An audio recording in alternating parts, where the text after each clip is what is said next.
नमस्कार छात्रों, आज हम TE 203 बेसिक इलेक्ट्रिकल इंजीनियरिंग में दूसरा चैप्टर का अध्ययन करेंगे।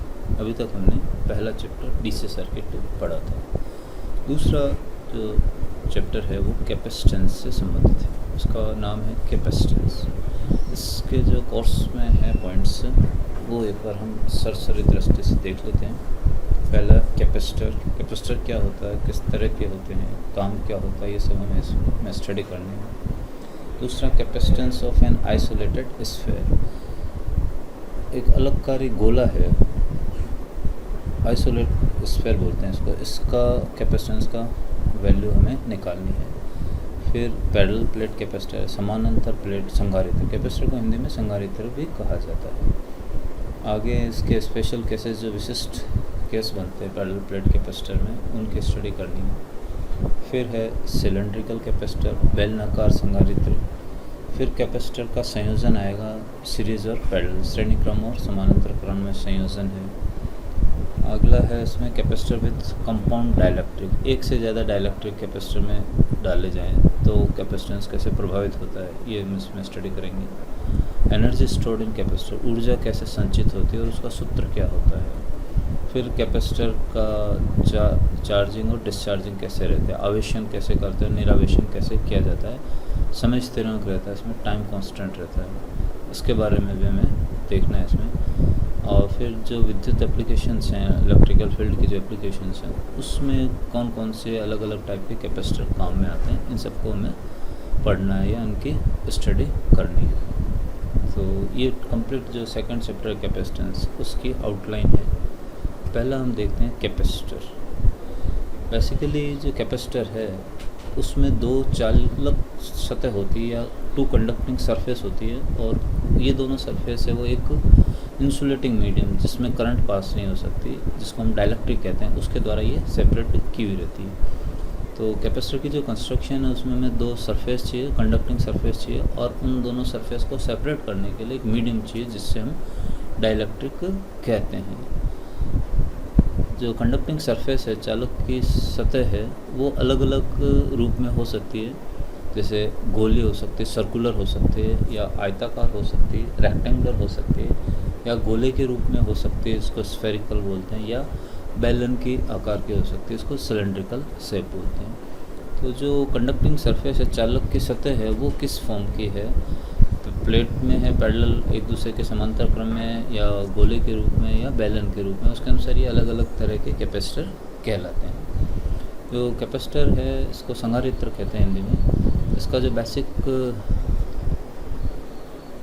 यूज़ है या कैरेक्टरिस्टिक्स है वो विद्युत ऊर्जा को स्टोर करता है, इलेक्ट्रिक एनर्जी को स्टोर करता है इलेक्ट्रोस्टैटिक स्ट्रेस डाइलेक्ट्रिक में। जो दो कंडक्टिंग सरफेस के बीच में डाइलेक्ट्रिक भरा हुआ, उसमें इलेक्ट्रोस्टैटिक स्ट्रेस के द्वारा ये इलेक्ट्रिक एनर्जी को स्टोर करता है। एक पैरेलल प्लेट कैपेसिटर हमने चित्र में दिखा रखा है, यहाँ पे आप देखेंगे तो इसमें दो प्लेट दिखा रखी है, ये कोई भी शेप में हो सकती है। एक का नाम हमने प्लेट ए दिया है, दूसरे का नाम हमने प्लेट बी दिया है। जो प्लेट ए है इसको हमने बैटरी के पॉजिटिव टर्मिनल के साथ कनेक्ट कर दिया है, और जो दूसरी प्लेट बी है उसको हमने नेगेटिव प्लेट के साथ कनेक्ट कर दिया, और उसको हमने अर्थ भी कर दिया।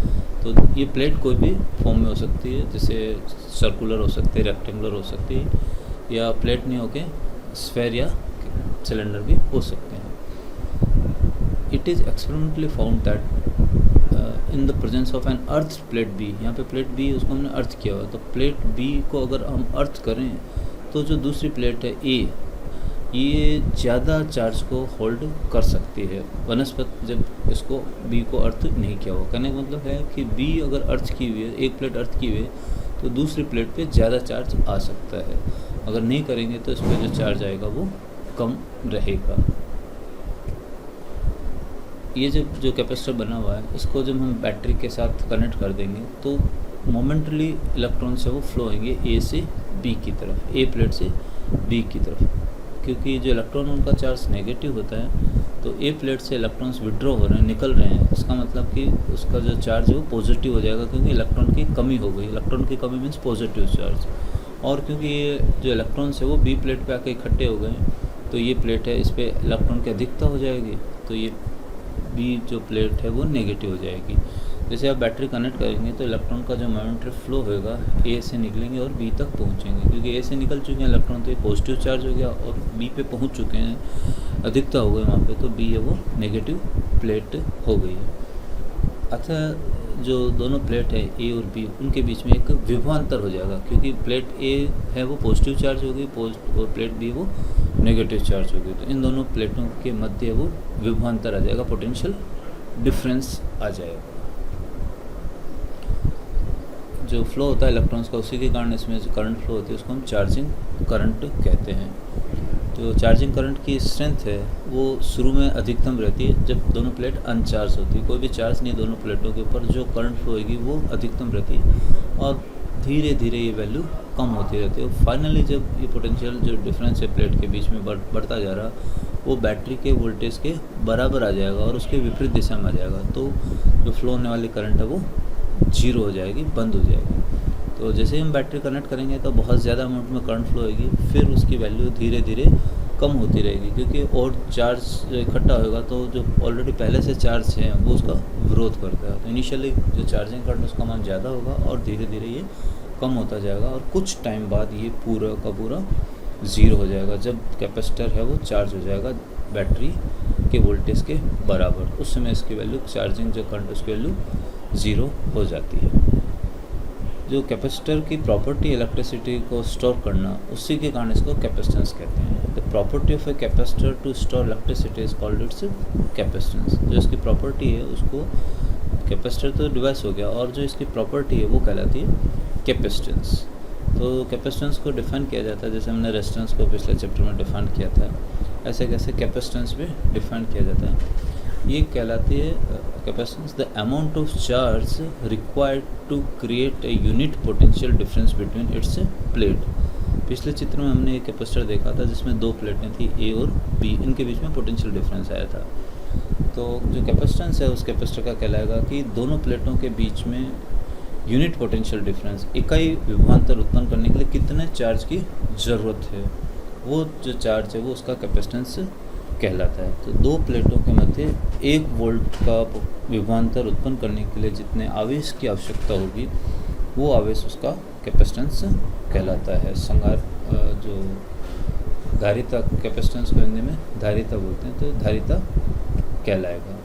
मान लो कि हम जो दो प्लेटें हैं कैपेसिटर को उसको Q कूलम्स चार्ज देते हैं और उसके कारण दोनों प्लेटों के बीच जो विभवांतर है, पोटेंशियल डिफरेंस है, वो V के बराबर हो जाता है। Q तो हमने चार्ज दिया और उस चार्ज के कारण दोनों प्लेटों के बीच में विभवांतर पोटेंशियल डिफरेंस है वो V वोल्ट आ गया। तो जो कैपेसिटेंस का डेफिनेशन दी हमने, इससे आप ये निकाल सकते हो C is equal to Q/V, क्योंकि ये कहता है कि यूनिट पोटेंशियल डिफरेंस के लिए कितने चार्ज की ज़रूरत है। तो V पोटेंशियल डिफरेंस के लिए हमने Q चार्ज दिया, तो एक पोटेंशियल डिफरेंस एक यूनिट के लिए कितना होगा चार्ज Q/V। तो ये जो चार्ज है वो उसका पोटेंशियल एक यूनिट पोटेंशियल डिफरेंस करने के लिए जो चार्ज देंगे उसका कैपेसिटेंस कहलाएगा। तो ये फॉर्मूला है C is equal to Q/V। आपको चार्ज पता है, V उससे कितना पोटेंशियल डिफरेंस है वो पता है, तो आप निकाल सकते हैं कि उसकी कैपेसिटेंस कितना रहेगा।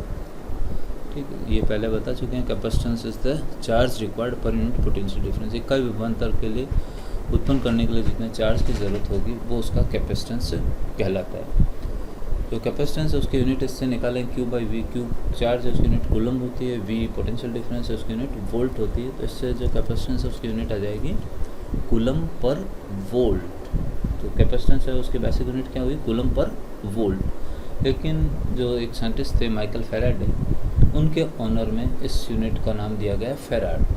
तो फैराड क्या है, farad is coulomb per volt. Coulomb per volt he farad के बराबर रहता है। तो एक फैराड है वो हो जाएगा 1 coulomb per volt. 1 coulomb per volt है वो 1 फैराड के बराबर रहता है। तो अगर आपको 1 फैराड को डिफाइन करना हो क्या होता है, तो 1 farad is defined as the capacitance of a capacitor which require a charge of 1 coulomb to establish a potential difference of 1 volt between its plates। एक जो फैराड है वो डिफाइन किया जाता है कि ये उस कैपेसिटर का कैपेसिटेंस है जिसको दोनों प्लेटों के मध्य 1 वोल्ट का विभवांतर उत्पन्न करने के लिए 1 कूलम चार्ज की ज़रूरत रहती है, या 1 कूलम चार्ज देने पर दोनों प्लेटों के मध्य विभवांतर 1 वोल्ट आ जाता है, तो ये उसका जो कैपेसिटेंस है वो 1 फैराड के बराबर रहेगा। जो 1 फैराड यूनिट है वो वास्तव में बहुत बड़ी है, और प्रैक्टिकल जो पर्पस काम में आते हैं और जो कैपेसिटेंस काम में आते हैं उनके लिए बहुत तो बड़ी यूनिट है फैराड। तो हम क्या करते हैं, इसकी छोटी यूनिटें काम में लेते हैं। फैराड की जो छोटी यूनिटें हैं जैसे माइक्रो फैराड, म्यू एफ लिखते हैं इसको, या नैनो फैराड एन एफ लिखते हैं, या micro farad micro mu F, या फिर इसको पिको फैराड कहते हैं, पी एफ से लिखते हैं। तो जो फैराड है वो बड़ी यूनिट है, और नॉर्मल प्रैक्टिकली जो अपने कैपेसिटर काम में आते हैं इस रेंज के नहीं रहते, छोटे रहते हैं, तो हम उसके लिए छोटी यूनिटें, स्मॉलर यूनिट को काम में लेते हैं, जैसे micro farad, nano farad, micro farad या पिको फैराड। ये किसके बराबर रहती है भी देख लीजिए। जो 1 माइक्रो फैराड है वो होगी 10⁻⁻⁶, 10⁻⁶ फैराड के बराबर। छोटी यूनिट है फैराड की तुलना में 1/10⁶। नैनो फैराड और भी छोटी यूनिट है, उससे भी छोटी यूनिट आ जाएगी, और ये रहेगी 10⁻⁹ फैराड के बराबर। और जो पिको फैराड है या माइक्रो फैराड है वो होती है 10⁻12 फैराड के बराबर रहती है। तो माइक्रो फैराड, नैनो फैराड और पिको फैराड ये नॉर्मली यूनिट हम काम में लेते हैं कैपेसिटेंस मेजर करने के लिए। यूनिट है वो फैराड होती है जिसकी वैल्यू कूलम पर वोल्ट के बराबर रहती है, लेकिन प्रैक्टिकल जो है छोटे कैपेसिटेंस होते हैं उनके लिए फिर हम इसको काम में लेते हैं, छोटी यूनिट। तो ये टोटल कैपेसिटेंस था, कैपेसिटर क्या रहता है और कैपेसिटेंस को कैसे डिफाइन करते हैं। आगे हम देखते हैं दूसरा यूनिट इसी की, capacitance of an isolated sphere.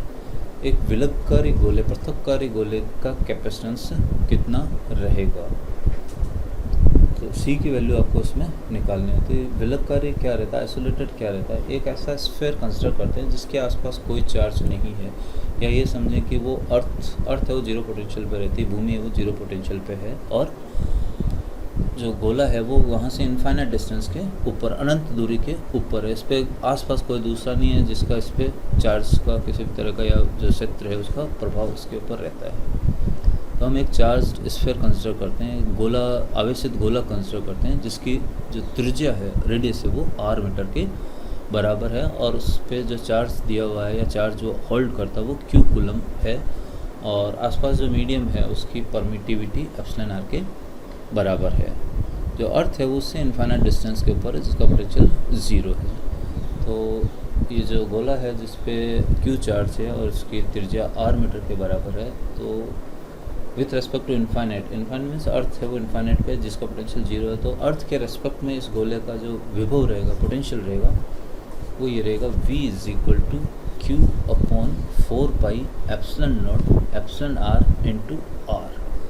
Epsilon r इसके आसपास के मीडियम की रिलेटिव परमिटिविटी है, एप्सिलॉन नोट है वो एब्सोल्यूट परमिटिविटी है, v इसका पोटेंशियल आ जाएगा जो सरफेस में हम निकाल रहे हैं, q इस पे चार्ज आ जाएगा, और r इसकी स्मॉल r जो है उसकी रेडियस है।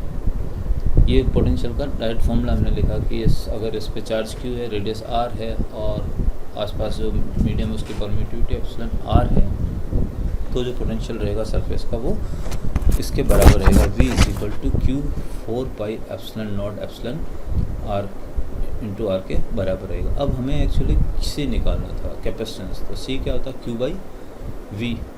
तो q तो ध्यान है हमारे को, ये v की जो वैल्यू आई है वो हम यहाँ पे रख देते हैं, तो ये आएगा q/4πε0 εr के बराबर आ जाएगा। तो v q और q कैंसिल हो जाएगा, और जो हर में था 4πε0 εr इंटू r वो ऊपर चला जाएगा, अंश में चला जाएगा, तो c जो है उसकी वैल्यू आ जाएगी आपके पास 4πε0 εr इंटू r, ये मीडियम में आ गया, ठीक है। और अगर ये एप्सिलॉन r परमिटिविटी नहीं है, मीन्स जो कोई दूसरा मीडियम नहीं है, सिर्फ एयर ही है, तो एप्सिलॉन r का मान उसमें 1 के बराबर हो जाएगा। तो जो c है उसकी वैल्यू हो जाएगी 4πε0 into r। Epsilon r value 1 है इन एयर, और वैक्यूम कंसिडर करते हैं, कोई मीडियम है तो उसमें एप्सिलॉन r की वैल्यू हो जाएगी। तो जो आइसोलेटेड स्फीयर है उसका एक कैपेसिटेंस आ जाएगी डायरेक्ट। आपको फॉर्मूला याद रखने का, आइसोलेटेड स्फीयर का formula CF4πε not epsilon r एक r के बराबर रहता है। आगे के चैप्टर में हम जो अलग टाइप के स्फेरिकल कैपेसिटर्स हैं उनके कैपेसिटेंस के बारे में स्टडी करेंगे। Thank you.